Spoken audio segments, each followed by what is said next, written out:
On est arrivé la fois passée à l'arrivée du groupe du djihad égyptien sur la scène afghane. Ce groupe, honnêtement, il est venu avec une doctrine. Cette doctrine, c'était une question qui a été posée dans la mouvance islamiste à l'époque. Est-ce que nous allons servir le djihad afghan ou bien se servir du djihad afghan? Donc, est-ce que nous allons servir ce djihad ou bien se servir du djihad? Et effectivement, cette question est devenue l'actualité après la mort d'Abdel Azam en 1987, donc l'assassinat d'Abdel Azam en 1987. Le groupe du djihad égyptien un peu a pris les commandes de ce qu'on appelle à l'époque les Arabes afghans. La première chose qu'on doit tous se mettre dans la tête concernant ce groupe, le groupe du djihad égyptien est un groupe qui a fondé ses idées sur la théorie de Qutb, la théorie de la Jahiliya, de la Hakimiyya et tout ça. Cette théorie, elle est connue que c'est une théorie tekfir. C'est une théorie qui met les sociétés musulmanes dans des sociétés impies, qui ne sont pas des sociétés musulmanes. Donc la théorie du Jamaat djihad égyptienne, quand ils se sont installés en Afghanistan, la première chose, c'est les camps. Les camps en Afghanistan. Il y avait beaucoup de camps, mais les camps qui étaient connus à Peshawar, dans la ville frontalière de l'Afghanistan, en 1988, comme ça, il y avait Al-Muhajiroun, il y avait Al-Ansar, ou bien ce qu'on appelle, c'était les maisons d'accueil, les maisons d'hôtes, on les appelle Dar Diyafa. Donc on a commencé à accueillir tous les prétendants au djihad du monde, tous les gens qui venaient soit du Yémen, de l'Algérie, Maroc, Tunisie, Libye, Arabie Saoudite, donc ainsi de suite, donc égyptiens et ainsi de suite. Tous ces jeunes-là qui venaient par l'engouement pour le djihad. Le problème que le djihad tire à sa fin après 1989. Il tire déjà à sa fin. Donc on arrive à la fin du djihad. Qu'est-ce qui a poussé ces gens-là ont repris leur... Donc c'est se servir de l'Afghanistan, se servir de l'Afghanistan pour bâtir une armée. C'était l'idée au début de, comme je vous ai expliqué, d'Abdel Azam, quand il a parlé de ce qu'on appelle l'armée de Mohammed, ou bien Jaysh Mohammed, avec cette idée de 12 000 personnes, qui a été reprise, je ne sais pas si je vous ai parlé de ça, au Yémen par Al-Mihdar, et ainsi de suite. Donc cette idée de 12. Donc ça c'était le début de l'idée. Mais le djihad égyptien a réussi un coup, et un coup vraiment important. Ce coup, c'était attirer Oussama Ben Laden donc, dans leur gibier, donc dans leur rôle, chez eux. Il y avait une sorte de lutte qui peut avoir l'argent pour financer ce projet. Et comme Ben Laden à l'époque, issu d'une famille très riche en Arabie Saoudite, était parti en Afghanistan pendant les années 80 pour aider les Moudjahidines afghans, mais il n'était pas tekfiri dans ses positions au début. Il a rallié le groupe du djihad égyptien en 1990. Dans cette région, il a commencé à avoir des contacts poussés et ce groupe a pu le mettre sous sa coupe. Parmi les personnes qui ont pu vraiment influencer sur Oussama Ben Laden, il y avait Ayman Dawahiri, l'actuel chef d'Al-Qaïda. Nous avons Abu Hafs al-Misri, celui qui est mort à Kandahar. Nous avons Abu Ubaida al-Panshiri, Al-Boubaïd al-Panchiri, qui est mort en 1995 au lac Victoria, à l'est de l'Afrique, dans la région de l'Ouganda.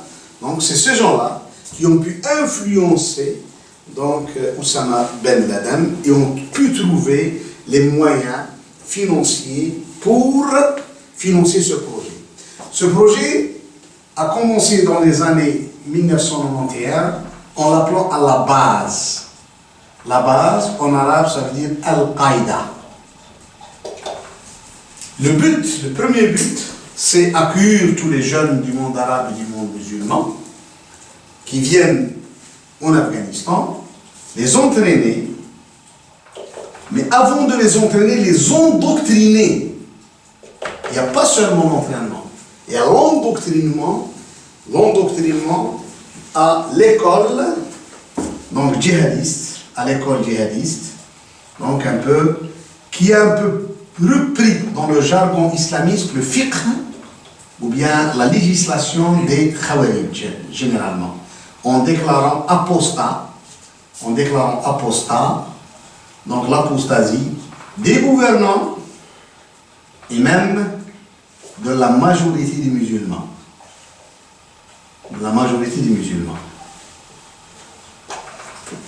Ce qu'on peut dire aussi, il y a eu la naissance pendant cette période du phénomène djihadiste dans le monde musulman. Ce phénomène djihadiste, pourquoi il est né? Comment il est né? La première chose qu'on doit tous mettre en valeur, que les Arabes afghans ont confisqué le djihad afghan. Donc, ont confisqué le djihad afghan. Comment ils ont pu confisquer ce djihad? En s'appropriant la victoire. Donc ces gens-là se sont appropriés la victoire, comme quoi que c'est eux qui ont battu les forces soviétiques, en oubliant le peuple afghan lui-même. Donc il a été oublié. On dirait que le peuple afghan a été un collaborateur des Russes à l'époque. Il ne l'a pas été. Les gens qui ont combattu effectivement, c'était Hekmatyar, c'était Massoud, c'était Sayyaf, c'était Younes Khalas, c'était Rabbani, et la majorité du peuple afghan. Que ce soit les Tadjiks, que ce soit les Pashtuns, que ce soit les Ouzbeks, c'était le peuple afghan lui-même qui s'est soulevé. Donc on ne doit pas confisquer ce qu'il a fait, on s'approprie aussi nous. Donc on dirait s'il n'y avait pas ces Afghans que Azam, à l'époque, a ouvert cette porte à ces gens-là pour venir dans le monde musulman. Les Russes ne sont pas défaits, non? Il y avait ça, il y avait le peuple afghan, il y avait la base arrière qui était l'Afghanistan, qui était le Pakistan, une base arrière. Et la troisième chose aussi, il y avait l'Arabie Saoudite avec sa force un peu dans le monde musulman et tout ça. Et il y avait l'Occident, les États-Unis, l'Europe aussi, qui ont contribué à aider ce phénomène djihadiste. À l'époque, à aider le peuple afghan. Donc, tout ça a été omis par ces gens-là, en s'appropriant seulement à eux, qui étaient derrière, donc, que les Russes partent de l'Afghanistan. Donc, j'ai toujours dit non, ça a été une grande arnaque chez pas mal d'islamistes. Qui a aussi poussé à ça? C'était aussi les avis d'Abdallah Azam, dans ses prêches. Premièrement, en essayant d'élever ce qu'on appelle, de trop parler de ce que j'appelle moi les karamettes, de dire qu'on a vu du musc dans le sang de tel et tel shahid, de tel et tel martyr, on a vu même les anges descendre dans tel ou tel combat, et ça a un peu été à la fin l'effet de boule de neige dans le monde arabo-musulman. Et je me souviens, j'ai vu des gens dans les années 89 qui me parlaient qu'en Afghanistan, que des moudjahidines ont pu brûler un char russe avec du sable. En me disant ça a été quelque chose de surnaturel, du paranormal, et ça veut dire... on est revenu en arrière. On est revenu à une période où le monde musulman aussi, elle a vécu dans les années 1500, 1600. Donc, quand des gens se sont appropriés le soufisme à l'époque, durant son évolution, il y a eu des gens qui sont aussi appropriés le soufisme. Ils ont dit qu'ils ont ce qu'on appelait à l'époque el-karamat, des gens qui ont eu des dons, des choses qui peuvent être ici, ils peuvent même voler pour aller dans un autre. Donc, comme ça, ils volent. Oui, non. La téléportation, donc, comme ça. Donc, c'est des gens. Et ça, j'ai toujours dit, c'est un peu, on sort de l'ordinaire, on sort du rationnel. On sort du rationnel. Donc, ça a été un peu une culture. Et ça, ce qui a poussé à la naissance de ce phénomène djihadiste. Ce phénomène a engendré deux choses que pas mal de gens n'arrivent pas jusqu'à présent à bien gober, à bien digérer. La première chose, c'est ce que j'ai appelé l'hef al-shara'i. Donc, où beaucoup de gens, pour faire avancer la doctrine du djihad, essayent de dire des choses dans la charia, essayent de faire passer une chose comme quoi c'est de la charia islamique et tout ça, qui ne l'est pas. Quand on voit par exemple Abu Qatada à Londres, en 1995, émettre une fatwa pour l'assassinat des femmes et des enfants en Algérie, il a pris comme référence la fatwa d'Ibn Taymiyyah sur At-Tatarrus. Ça veut dire, cet At-Tatarrus, que c'est une fatwa de guerre. En cas que les musulmans ne peuvent pas arriver donc, à l'ennemi, qu'en passant sur des cadavres musulmans, ils doivent le faire. Et Dieu reconnaîtra les siens. Donc ça a été une idée qui a été une fatwa de Ibn Taymiyyah de l'époque, qui a même été refusée par certains juristes musulmans de l'époque, surtout l'école malikite l'a refusée à l'époque, Ibn Nasr al-Laqani, Ibn Makhlouf et ainsi de suite. Donc les juristes malikites ont refusé pas mal de fatwas d'Ibn Taymiyyah à l'époque. Ils ont dit que c'est une fatwa qui permet l'assassinat des gens comme ça, donc ça ouvre la brèche. Mais Abu Qatada a essayé de faire passer sa fatwa, donc c'est des jeunes, et je dis un peu au bord de l'ignorance, comme quoi qu'il a une référence religieuse pour sa fatwa, pour l'assassinat des femmes et des enfants. C'était au mois de mars 1995, donc, et c'était à Londres, parce qu'il a une référence de Ibn Taymiyyah.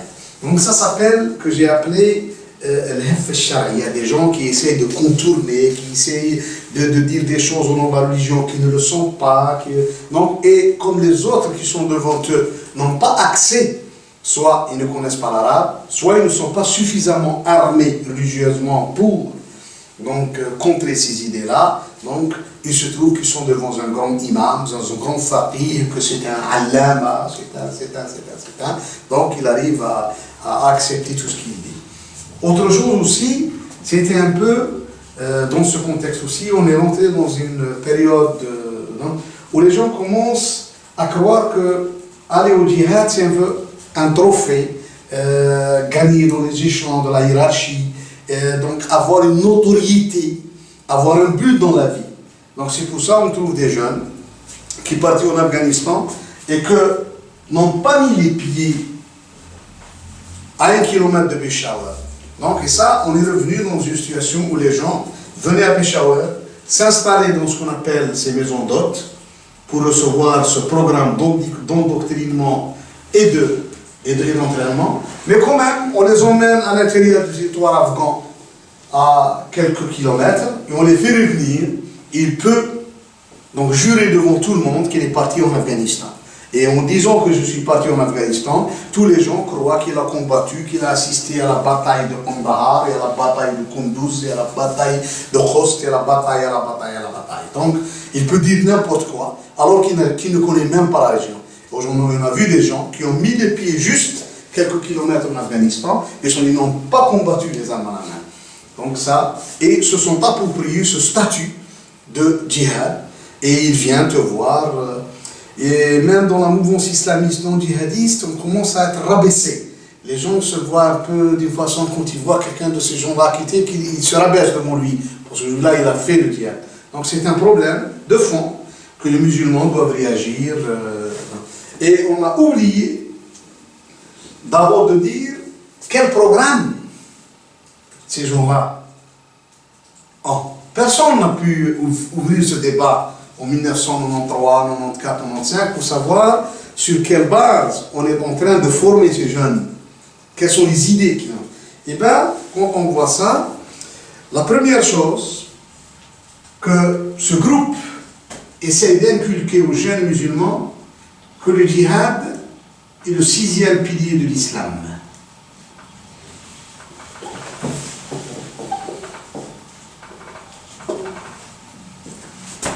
Obligation absente.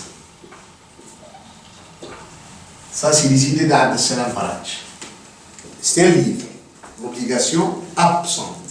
Abd Salam Faraj. Comme ça, Abd Salam Faraj. On inculque que le djihad, c'est le 6e pilier. On inculque comme ça, honnêtement, on est dans une situation de se demander, est-ce qu'il y a un 6e pilier dans l'islam? Est-ce que le prophète nous a oublié ça? Ça, c'est un problème. Quand j'ai lu ça, durant toute ma vie, je me suis posé cette question. Parce que le hadith qui est connu sur la quasi-majorité dans le monde musulman, que l'islam, il en a 5 piliers. Est-ce que cette personne nous a ajouté un autre pilier, 6e pilier? Est-ce que le prophète a oublié? On a élevé le statut du djihad au statut, même plus honnêtement, que la prière, plus que tout. Donc, cette élévation de ce statut du djihad, personne ne s'est opposé. Et écoutez, le djihad n'est pas un pilier de l'islam. N'est pas un pilier de religion musulmane. Il faut qu'on soit clair et net. L'islam, il en a 5 piliers. Les musulmans qui sont morts sans faire le djihad, il n'y avait pas de quoi faire le djihad. Et c'est une question que Abdallah Azam, quand il sillonnait l'Arabie Saoudite, il annonçait aux gens que le djihad est une obligation obligatoire en Afghanistan. Il y a des gens qui ont dit non, tu fais erreur. Il est allé voir une personne apparemment à Jeddah, issu seul de son père, pour l'exhorter à aller en Afghanistan. Le père est allé voir et dit, écoute, c'est mon fils unique, je ne peux pas le laisser. Et Azam a insisté, comme quoi que c'est un fardaïd, c'est une obligation obligatoire, qu'on doit la faire, qu'il doit partir, tout ça. Et ça, personne n'a réagi, à part certains imams qui disent non, c'est une erreur. D'abord, la première chose, le djihad, quand il dit, même cette fatwa que certains, cette école-là, cette école djihadiste a essayé de l'amplifier partout, la fatwa de Ibn Taymiyyah dans ce qu'on appelle un nafir al-am. Un nafir al-am, c'est quand la mobilisation générale. Quand on faisait à l'époque la mobilisation générale, ça s'appelait nafir al-am. Donc, cette fatwa de nafir al-am, de mobilisation générale, d'Ibn Taymiyyah, a été conditionnée par une chose qu'on n'essaie pas de dire aux gens. Lui, il dit, si un pays musulman d'abord est attaqué, comme c'était le cas de l'Afghanistan, la mobilisation générale est imposée aux Afghans d'abord. Si l'on n'arrive pas, c'est ceux qui viennent, c'est ceux qui sont dans les frontières, les musulmans frontaliers. Donc ça veut dire, à l'époque, les Pakistanais, les Iraniens, ainsi de suite. Si ceux n'arrivent pas, c'est à ceux qui viennent d'après, donc ils doivent les aider, et ainsi de suite. Donc pour arriver au tout le monde musulman, ça va mettre du temps. On ne peut pas aller à des jeunes Marocains ou Algériens, leur disant que vous êtes obligés d'y aller. C'est une obligation, alors que l'Afghanistan, elle est loin du Maroc, loin de l'Algérie, loin de la Tunisie, loin de la Libye, loin de l'Égypte. Donc ça, on n'a jamais essayé de le mettre sur la table. Donc de discuter la fatwa en elle-même. On a essayé toujours de dire, écoutez, c'est une obligation obligatoire, vous devez partir. Et on a élevé ce statut de djihad à un point d'être une obligation, la 6e obligation de l'islam. La seule chose aussi que j'ai toujours mentionnée dans cette école juridique, et on essaie de dire par exemple que le prophète n'a vécu que pour le djihad.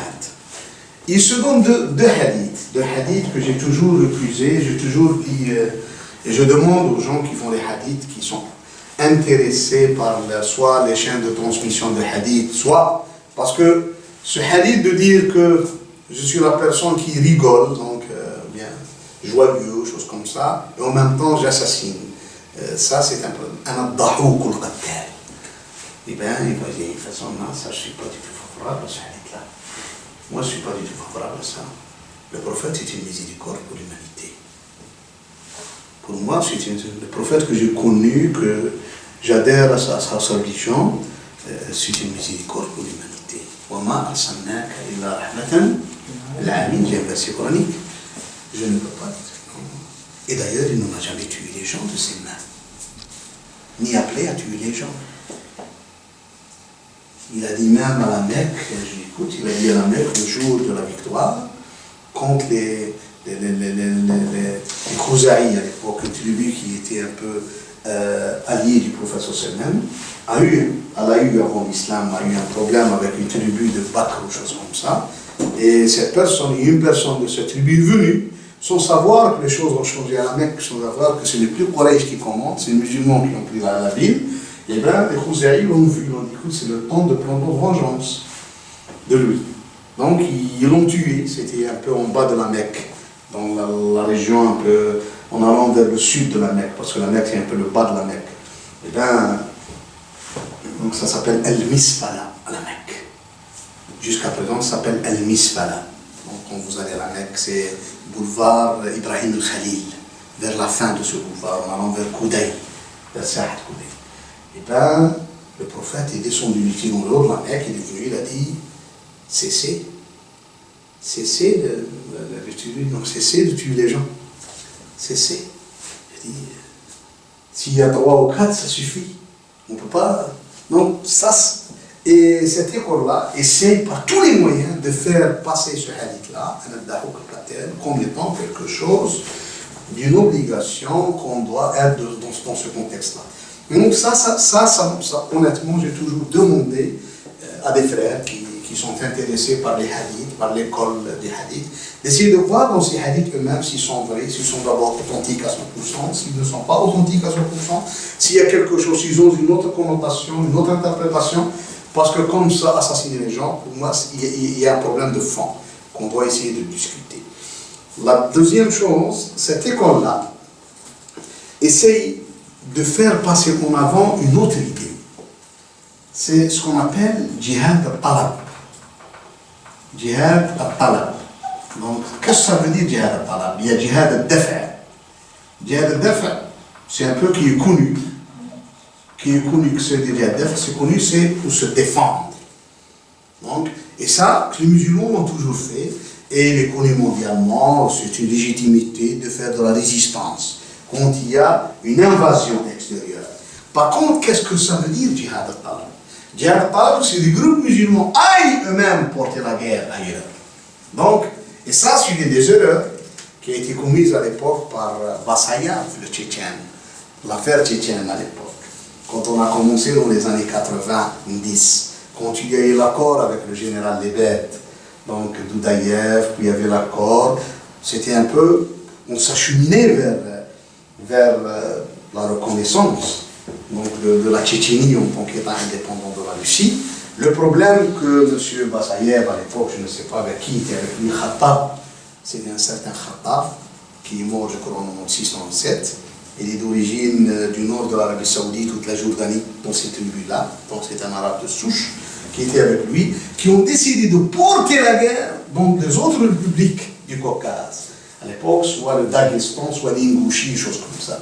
Chose qui a après capoté, et puis il y a eu l'invasion par Poutine de la Tchétchénie et ce qui s'est passé. Donc tout ça, c'était ce problème de jihad al-talab. Donc c'est porter la guerre ailleurs, porter la guerre vers les autres. Et ça, honnêtement aussi, il faut essayer d'ouvrir une discussion. Il faut que les imams de l'islam essayent d'ouvrir qu'est-ce que ça veut dire. Parce que cette école-là oublie une chose importante, oublie le rôle de l'État. Et on ne parle pas de l'État.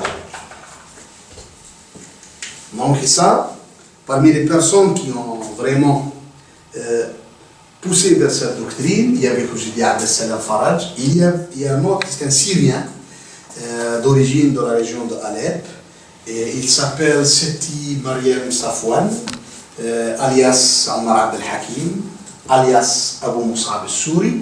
C'est une personne qui a été dans le groupe de la Talia en Syrie dans les années 1976. Puis il a été dans les problèmes de Hama. Donc, il a fait un livre, un grand livre. Il s'appelle Al-Tajriba al-Souriya, donc ce qui s'est passé en Syrie, donc l'affaire syrienne. Donc, où il fait sortir les frères syriens, à l'époque les frères musulmans syriens, comme étant des hypocrites et des gens qui se sont servis du djihad égyptien, du djihad syrien en 1982 pour se remplir les poches, ainsi de suite. Et en même temps, il a endoctriné l'idée de Qutb, comme quoi que les frères musulmans ne sont plus sur la maille, c'est nous qui sommes les vieux héritiers, parce que nous avons pris la doctrine de Qutb, la Jahiliya et tout ça, et ça s'appelle la mouvance djihadiste. C'est pour ça que j'ai dit, elle a repris, donc généralement, l'école juridique kharijite, mais elle n'a pas dit que nous sommes kharijites, elle a dit que nous sommes salafistes. Et puis elle s'est autoproclamée la salafia djihadiya. Alors si on fait l'école salafiste, ou bien les hanbalites chez les saoudiens, Ben Baz et Ben Uthaymin, ou bien elle est dahirite chez Al-Albani, ou bien elle est kharijite chez Ben Laden et Dawahiri et leur école. Donc, le problème il est là. Où sont les passerelles? Comment une personne hanbalite peut verser dans le kharijisme, alors que Hanbal n'a jamais été un kharijite dans ses positions? Comment un dahirite proche de Ibn Hazm verse aussi dans les édits comme ça? Donc c'est une école qui s'est appelée salafiste, mais au fond, elle est à une certaine, donc une école, c'est l'école donc saoudienne, que j'appelle l'école d'Ibn Baz, que je dis rahimahullah, toute honnêteté. Donc c'est une école hanbalite, plus ou moins. Donc elle est toujours dans le sillage de l'école hanbalite, même si elle a des avis, tout ça, donc un peu indépendante de l'école hanbalite, mais c'est une école dans son fondement hanbalite.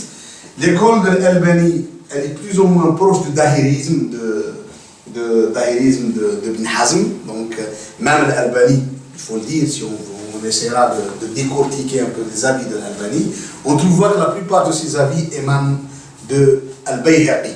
C'est un peu les avis d'un grand imam aussi dans le monde des muhaddithines, des gens qui transmettent les transmetteurs des hadiths chez l'imam Al-Bayhaqi. Par contre, l'autre école, qui est l'école djihadiste, que ce soit Abu Qtada, que ce soit le jordanien, j'oublie le nom, Al-Maqdisi, donc le jordanien, que ce soit Abu Mus'ab le syrien, que ce soit Abu Halima, il y avait notre ami, le Fizazi marocain, et je me réjouis qu'il a fait ce pas actuellement au Maroc, donc cette grande repentance, et j'espère qu'il en écrira qu'il a été un petit jour égaré, et qu'il a fait égarer pas mal de jeunes, mais qu'il est revenu sur le droit chemin, et louange à Dieu. Donc je suis vraiment satisfait de son retour, parce que ça nous plaît, comme les gens de la Jama'a Islamia ont fait ce qu'on appelle al-muraja'at, mea culpa. On a fait des erreurs comme nous, qu'on a été au fils, il faut le dire, à une certaine période. On a flirté aussi avec le fikr kharijite, avec cette pensée et tout ça. Donc les gens, toutes les gens qui doivent faire ça, doivent le dire dans le monde musulman. Seulement il faut le dire, l'écrire aux gens, aux jeunes, pour que les gens ne se trompent pas. Donc ça, c'est un peu, on est dans ça. Donc, on a omis le rôle de l'État. Alors que le djihad, il faut qu'il y ait un État. Il n'y a pas de djihad sans État. On ne peut pas déclarer le djihad sans qu'il y ait l'État qui le déclare. Pourquoi? Parce que le djihad est une institution. Pourquoi ne pas relier tous ces hadiths qui parlent du djihad? Si le djihad était imposé aux musulmans, d'abord en cas de défense. Donc c'est pour se défendre. Il faut une autorité donc, qui gère cette défense. Donc il faut une autorité, donc un émir, un commandeur, un président, un roi, donc une autorité. C'est elle qui prend le droit de dire nous sommes attaqués, il faut que nous nous défendons. Et c'est elle qui doit donc organiser donc, comment se défendre.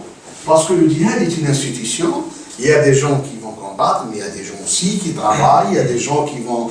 c'est pour ça qu'il y a un hadith qui dit « Man jahaza ghaziyan faqad ghaza ». Donc ça veut dire celui qui travaille pour l'effort de guerre, il fait du djihad, il travaille pour l'effort de guerre. Donc man jahaza ghaziyan faqad ghaza. Man khallafa ghaziyan fi ahlihi faqad ghaza. Quand il perd son part, il laisse des femmes et des enfants qui vont nourrir. Il faut que les gens aussi travaillent la terre, et que les gens arrivent à vivre, et ainsi de suite. Donc c'est une institution étatique. Ce n'est pas une chose qui sera prise par un groupe. Et bien ces gens-là omettent ce rôle de l'État. Et on essaie de dire, on dit à juste un groupe, il part. Non, ça ne colle pas. Juste un groupe. Donc, quand j'ai rencontré les jeunes à l'époque, quand ils voulaient partir en Irak, en 2003-2004, j'ai dit, écoutez, il y a un problème de fond, il n'y a pas d'État là-bas. D'ailleurs, ce n'est pas les Irakiens qui vous demandent de venir. Ce n'est pas le peuple irakien qui vous demande de venir, ni le peuple syrien qui demande aux gens de venir, de débarquer en Syrie. Ce n'est pas les Syriens, donc ce n'est pas même pas le peuple syrien. Même si demain, ces gens-là sont au pouvoir, donc ils sont au devoir devant vous de rien. Donc si vous allez être blessé, qui va vous prendre en charge? Si vous serez handicapé, donc d'un pied ou d'une main, qui va vous prendre en charge? Vous allez revenir en Europe. Si vous êtes européen, de Bruxelles, ou de Londres, ou de Paris, ou de Francfort, vous allez venir ici. Et ici, ça sera les services sociaux des pays non musulmans qui vont vous appuyer. Dans les pays musulmans, ce sera aussi vos familles ou les services sociaux dans vos pays. Que ce soit vous êtes des Turcs, ce sera la Turquie qui va prendre soin de vous. Vous êtes saoudien, c'est l'État saoudien qui va prendre soin de vous. Vous êtes marocain, c'est le Maroc. Vous êtes algérien, c'est l'Algérie. Donc, pourquoi ça? Alors que ce n'est pas l'Algérie qui vous a demandé de partir en Afghanistan, ce n'est pas le Maroc qui vous a demandé, ce n'est pas l'Arabie Saoudite, ce n'est pas l'Égypte, ce n'est pas la Turquie. Donc, pourquoi ce n'est pas les États européens? Donc, c'est un problème de fond qu'on doit discuter, c'est le rôle de l'État. Pourquoi on essaie toujours de mettre le rôle de l'État hors circuit? Pourquoi? Parce que ce fiqh est basé d'abord sur l'excommunion de l'État. L'État n'est pas musulman.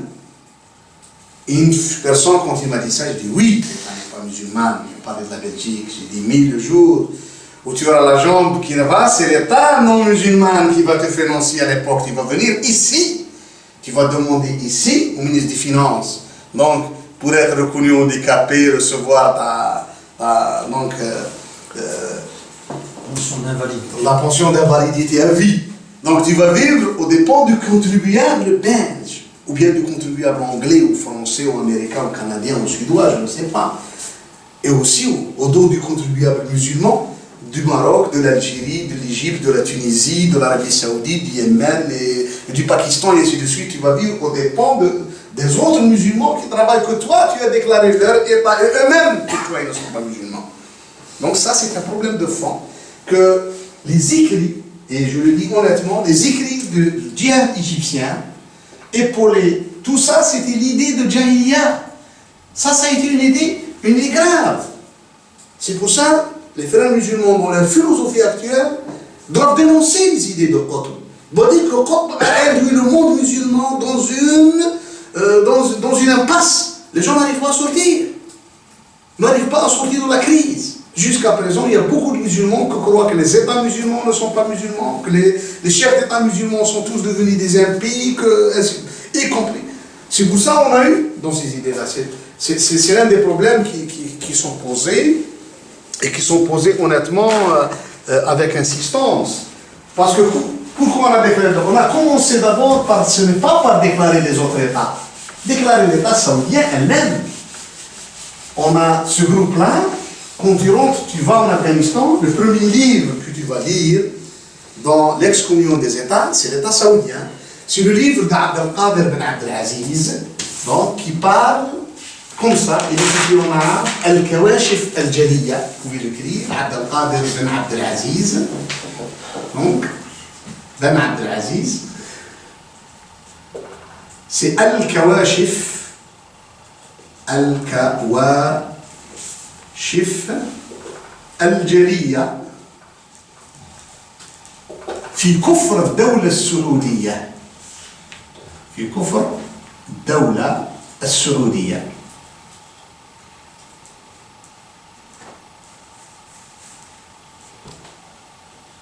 un peu on peut dire Al-Kawashif Al-Jaliya, c'est comme je dis les éclairs, donc les éclairs bien comme ça qui sont bien vus, comme quoi l'État saoudien est un État impie. Donc, Al-Kawashif Al-Jaliya fi kufr al-dawla al-Saoudia. Eh bien, qu'est-ce qu'on reproche?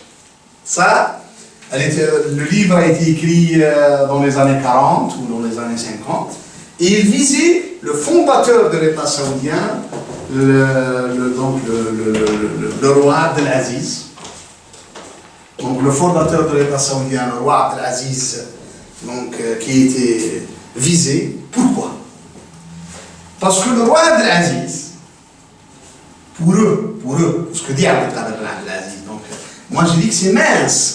S'il comprend l'idée, c'est mince, c'est l'absence de culture d'État. Donc moi si j'étais saoudien, je serais du côté du roi.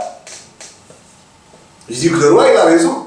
Parce que quand il y a eu ce qu'on appelle le mouvement Ikhwan wahhabite, ce mouvement effectivement a aidé l'État, il a aidé le roi à asseoir son pouvoir sur ce qu'on appelle actuellement l'Arabie Saoudite. Mais le roi a compris, le roi Abdelaziz en 1932, il a compris que le monde a changé, qu'on n'est plus dans les années 1500 et 1400 où une armée peut partir en Irak. Il a compris que l'Irak actuellement, il a son royaume qui a été fait par les Britanniques à l'époque. Que la Syrie, que ce soit la Syrie, donc la Syrie, le Liban, la Palestine, la Jordanie, l'Égypte, ainsi de suite.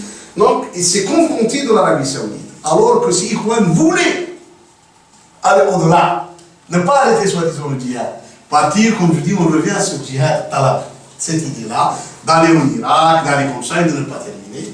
Et ils l'ont honnêtement un peu fait beaucoup de problèmes concernant cette doctrine de maintenant on a un État, essayer de fonder un État. Parce que dans cette logique, dans cette doctrine, il y a absence de culture de l'État du tout. Et c'est un problème, à mon avis, jusqu'à présent chez tous les islamistes. Chez tous les islamistes, sans exception. La plupart, à des degrés un peu différents, donc ont un problème je le dis honnêtement, de culture d'État. La plupart des mouvements islamistes. C'est rare où tu en trouves un mouvement islamique. Donc je peux dire par exemple que l'AKP en Turquie elle a fait un grand saut vers la culture de l'État après 70 ans de sécularisme en Turquie. Que la Nahda tunisienne aussi, elle a fait un pas vers la culture de l'État. Le PGD marocain aussi. C'est Hussein. Qui parmi vous, les jeunes, qui a laissé son vélo attaché au portail? Attaché, non, moi j'ai mis en bas. Non, au portail. À l'entrée. Ah, peut-être. Donc, c'est un problème de fond. Donc, c'est un problème de l'absence de culture de l'État. Et comme j'ai dit, les islamistes un peu diffèrent. Il y a des gens, par exemple, quand tu dis la mithaq, la destour, pas de charte, pas de constitution, qala Allah, qala Rasoul, d'une façon indirecte, c'est une absence de culture de l'État. Donc, et c'est un slogan juste, mais qui mènera à quelque chose, c'est un peu comme il a dit l'imam Ali ou Khawarij à une certaine époque, kalimatu haqqin urida biha batil. Quand vous dites aussi un slogan aux gens, par exemple, l'islam est la solution, en fait, vous les induisez en erreur. Les gens sont musulmans d'abord. Et quand vous leur dites l'islam est la solution, eux veulent une solution à leurs problèmes socio-économiques qu'ils sont en train de vivre. Donc, il ne faut pas fuir donc, la réalité des gens, de confronter la réalité des écouter. Nous avons des problèmes. problèmes, voilà comment on va les régler, voilà nos solutions, voilà nos programmes de règlement du chômage, de programmes de règlement. On dit non, l'islam règle tout. Donc oui, l'islam règle. L'islam moralise la société musulmane pour qu'elle puisse régler les problèmes.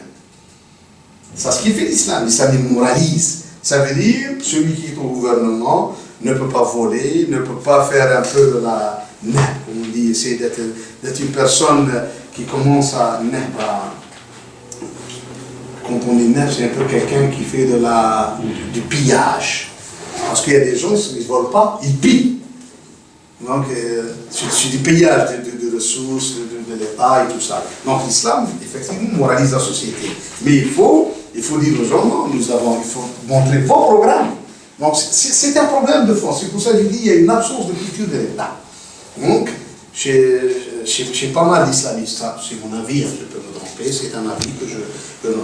Donc, ces idées-là, à l'époque, n'ont pas pu. Seulement, concernant cet Safwan Mariam, il faut que je vous le dise aussi, qu'il a joué un mauvais rôle dans l'affaire algérienne, et que j'espère un petit jour qu'il passera devant un TPI, lui et Abou Qatada le Palestinien, passeront devant un TPI, un tribunal pénal international sur l'Algérie, parce qu'ils doivent répondre de leurs actes, de leurs fatwas. Donc, ce qu'a fait le GIA, le groupe islamique armé, en Algérie. Donc, ces gens-là, je suis partisan qu'ils passeront devant un TPI, y compris avec certains islamistes du FIS et tout ça. Donc, pas seulement les États, pas seulement les gens qui gouvernent, eux aussi, ils n'ont pas de responsabilité dans la catastrophe qui s'est passée en Algérie. Donc ça, il faut le dire, il faut... Bon. Et cette personne est partie en Afghanistan en 98-99. Il est resté aussi jusqu'en près 2001. Il a été arrêté par les Américains, transféré à la base de Diego Garcia, puis il a été remis aux autorités syriennes qui l'ont relâché. Je ne sais pas s'il est toujours vivant ou pas. Seulement, il a fait un livre. Ce livre a été sur le net. Donc, où il a reconnu un peu certaines erreurs qui ont été faites par l'Éden. Mais lui, il reconnaît des erreurs tactiques. Il ne connaît pas ce fond-là. Il dit, comme il a reconnu les erreurs tactiques de Jaïa, lui, Abou Qatada, non, mais sans en remettre en cause les fondements du qutbisme. C'est pour ça que moi j'ai toujours soutenu que le qutbisme et cette pensée-là, cette pensée exactement, qui est une pensée kharijite, est un peu le poison de la mouvance islamiste. Et le problème, j'ai dit ça en 1994, quand il y a eu l'émergence du GIA algérien dans le conflit algérien, j'ai dit attention, c'est une pensée poisonneuse, elle va vous empoisonner et elle va vous tuer. Et effectivement, actuellement, toutes les affaires islamiques, même s'ils sont des affaires, comme on dit, des affaires honnêtes, ils arriveront par être déviés quand ces gens-là rentrent avec leurs idées. Dès que ces idées-là rentrent, on dévie le problème. On n'est plus devant un problème politique. On n'appelle plus aux libertés, on n'appelle plus au respect, au respect des institutions, on n'appelle plus au respect des droits de l'homme. Donc, on vire vers tuer les gens parce qu'ils n'ont pas de barbe, vers tuer une fille peut-être n'importe pas le hijab, s'attaquer aux minorités religieuses, alors que des gens qui ont vécu avec nous plus de 1000 ans, sur quel droit on s'attaque, et des gens qui ont vécu parmi nous pendant 1000 ans parce qu'ils sont différents, c'est pas normal. Je dis à une personne, c'est pas normal. Les Coptes en Égypte, c'est leur pays, ils vivent, ça fait mieux. Donc, ils doivent avoir leur place. Les Maronites, ils sont chez eux, les chrétiens d'Orient, ils sont chez eux. Donc, on doit essayer de reformer ces idées-là. Écoutez, ce sont nos concitoyens, ils doivent avoir leur liberté, dans leur liberté de culte. Donc, on ne doit pas s'attaquer à une personne parce qu'il est différent de nous, religieusement. Donc, et ce fiqh-là s'attaque à tous les gens qui sont différents, que ce soit musulmans ou non musulmans. Donc, il s'attaque à ça. Donc, et les pouvoirs dictatoriaux, des fois, essayent aussi de se mettre derrière les minorités, se servir des minorités. Vous dites, écoutez, nous combattons ces gens-là et nous défendons les minorités. Non, non, vous ne défendez pas les minorités, vous défendez vos acquis, vos acquis et vos margérances. Par contre, les minorités, la seule chose qui défend les minorités, c'est les droits. C'est des états de droit, des états de citoyenneté. Donc, il faut ici. Donc, ces gens-là, quand ils critiquent, ils ne critiquent pas sur le fond de la pensée.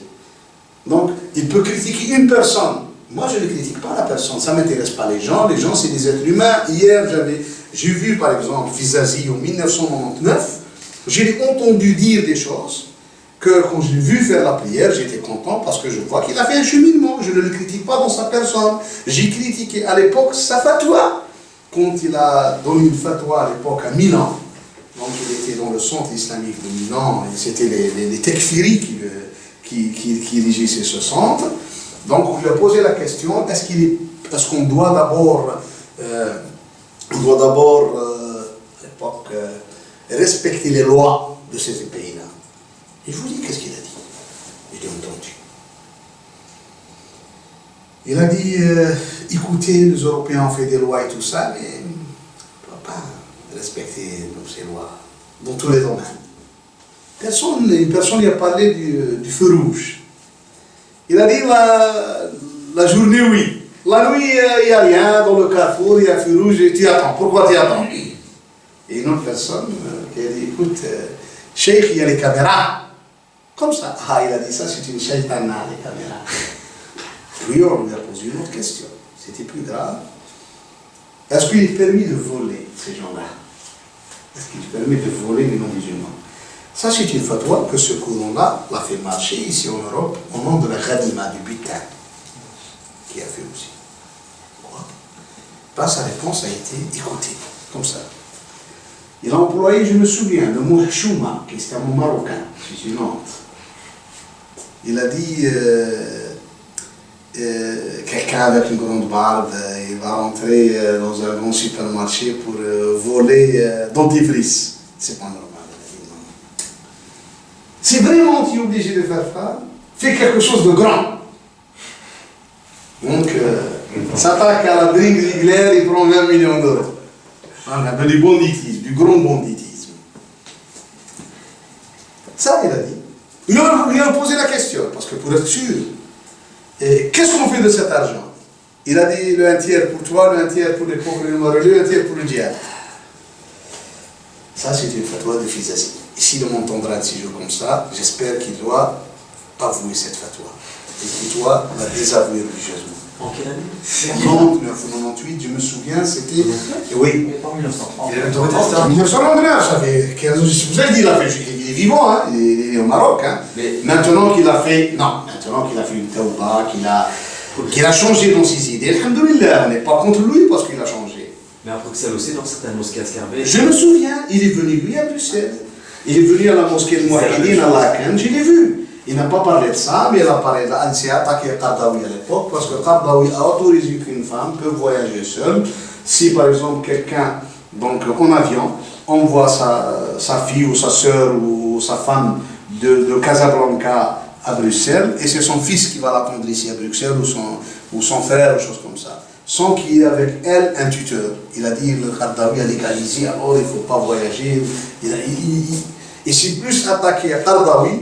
C'est un peu, c'est la deuxième stade, ça on dit, pour faire avancer ces idées-là, on doit délégitimer toutes les écoles juridiques.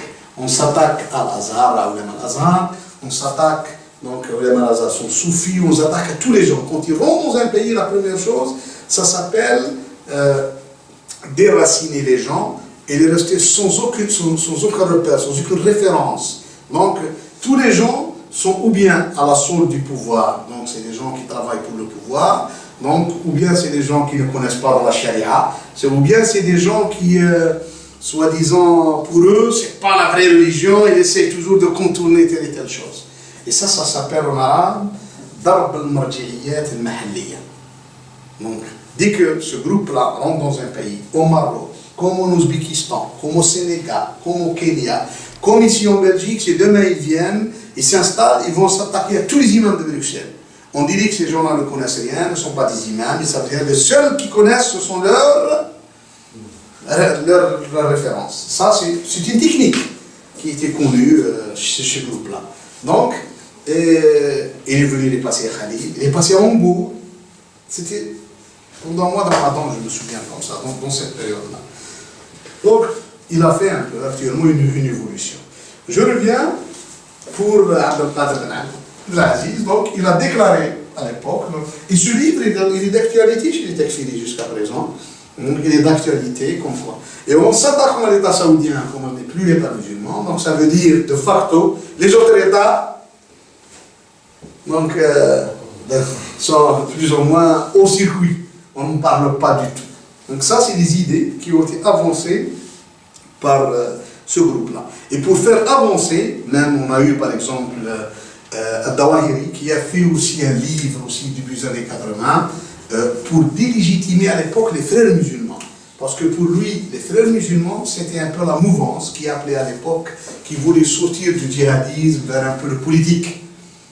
Donc, et comme je vous ai dit, la seule erreur des frères musulmans, c'est de ne pas mettre Qutb, de dire que la pensée Qutb est fausse. On a essayé de ne plus partir dans cette pensée de Qutb, mais on n'a jamais critiqué la pensée de Qutb. Donc on est allé à des alliances politiques avec les partis politiques en Égypte, on a intégré les parlements dans les années 80 et 90, donc on a quitté toute forme de jahiliya. Mais on n'a jamais dénoncé que ça a été une erreur. On n'a jamais pu dénoncer, donc vraiment, honnêtement, dire Qutb est un takfiri. Si on dit ça, ça veut dire qu'on va légitimer Nasser. De façon à dire qu'on va légitimer Nasser. Ça, c'est les problèmes de fond. C'est le problème de fond. Si on dit Qutb, donc ça veut dire non, Nasser a commis l'erreur de le tuer, parce qu'en le tuant, il a un peu immortalisé ses idées. Il a martyrisé, il a immortalisé ses idées, il leur a donné une vocation, quoi, c'est la vérité absolue. Alors ce n'est pas une vérité absolue. Il y avait des imams, il y avait beaucoup de penseurs qui se sont opposés à la pensée de Qutb. Donc à l'époque, Malik Ben Nabi, d'après les gens qui vont parler de lui, qui était très proche de Malik Ben Nabi, m'ont dit qu'il s'est attaqué violemment aux idées de Qutb. Il a dit c'est une erreur, j'avance sur la voie de Dieu. Il a dit il a pris en considération la société auquel le prophète a vécu, alors que nous, on n'est pas dans le même contexte. On peut lui demander actuellement, est-ce que les musulmans qui vivent la société dont tu vis en Égypte, musulmans ou non musulmans? Et les idées de Qutb, c'est une société non musulmane. C'est pour ça le premier groupe, Takfir al-Hijra, donc il n'a pas vu le deuxième groupe, c'est en déclarant apostat tout le monde. Donc ça, un peu, c'est des idées de... Donc ça, c'était... Et Dawahiri, il s'est attaqué aux frères musulmans dans 2 livres. Le premier livre, c'est 60 ans de récolte amère des frères musulmans. Et quand on m'a dit qu'en 94, Tariq Ramadan a fait un peu l'éloge de Dawahiri, j'ai dit que Tariq n'a pas lu les 60 ans de la récolte amère. C'est vrai, hein? Parce que j'ai demandé à quelqu'un qui le connaissait bien, il m'a dit oui, ça a été en 94. J'étais honnêtement ébahi donc, de cette information. Je ne sais pas la véracité, mais c'était 60 ans de récoltement des frères musulmans. Et puis il a fait une autre, donc c'est un peu pour faire l'apologie du djihad, cavalier sous la bannière du prophète. Donc, Fursan Tahtarayat al-Rasoul. Donc un peu pour donner cet élan du djihad. Donc ça, c'était un peu des idées qui ont été lancées. Ces idées-là, donc, commence par, comme je vous ai dit, isqat al-marjiyat sharia. Donc, tu ne peux plus faire confiance à toutes les références religieuses dans le monde musulman. Je parle du monde musulman sunnite. Pour lui, la plupart des imams, des ulama, sont ou bien à la solde du pouvoir, ou bien c'est des ash'arites dans le dogme, donc ce n'est pas des salafistes pour lui, ou bien c'est des soufis, donc toutes les... Et puis on a commencé aussi à s'attaquer à toutes les références dans le monde, donc même dans le monde, comme on dit, de la mouvance islamiste elle-même. Celui-là il est démocrate, celui-là il est proche des laïcs, celui-là, donc, ils essaient tous de mettre des tickets donc, dans le dos pour qu'ils soient éliminés d'être une référence. Il n'est plus une référence. Donc ça, c'est les premières idées, c'est l'élimination de toutes les références religieuses dans le monde sunnite.